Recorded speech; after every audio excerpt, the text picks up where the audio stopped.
আসসালামু আলাইকুম। কাঁঠালের পিঠা ভীষণ মজার হয়। হাতের কাছে থাকা উপকরণ দিয়ে তৈরি করলাম কাঁঠালের পিঠা।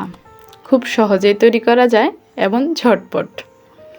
কাঁঠালের বিচি থেকে কোষগুলো আলাদা করে ব্লেন্ডারে ব্লেন্ড করে তৈরি করে নিলাম আমি এই কাঁঠালের পিউরি। এবার সাথে দিয়ে দিচ্ছি হাফ কাপ চিনি। চিনি বাড়িয়ে কমিয়ে দিতে পারেন। দিয়ে দিচ্ছি 1 কাপ ময়দা। ময়দার পরিবর্তে আটা দিয়েও তৈরি করা যায়। সাথে হাফ চামচের কম বেকিং পাউডার এবং 1 চিমটি লবণ। ব্যাস সামান্য উপকরণ দিয়ে তৈরি করা যায় কাঁঠালের পিঠাগুলো। ঝটপট তৈরি করা যায়। কাঁঠাল যখন বেশি নরম হয়ে যায় তখন আসলে খেতে ভালো লাগে না। তখন এভাবে ঝটপট তৈরি করতে পারবেন এবং বাসার সবাই খেতে পারবেন।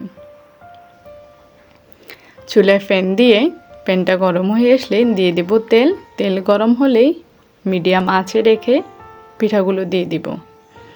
পিঠা দিয়ে দিচ্ছি হাতের সাহায্যে, চাইলে চামচের সাহায্যে দিতে পারেন আপনারা।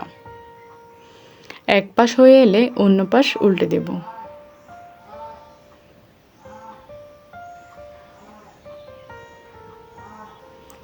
আমার ভিডিওটা যদি ভালো লেগে থাকে তাহলে অবশ্যই একটা লাইক করবেন, কমেন্ট করবেন এবং আমার চ্যানেলে সাবস্ক্রাইব করবেন।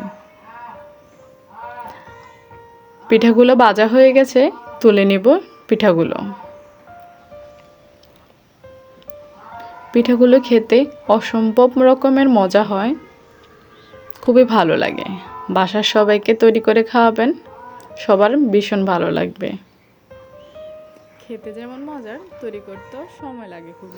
ভিডিওটা দেখার জন্য সবাইকে অসংখ্য ধন্যবাদ।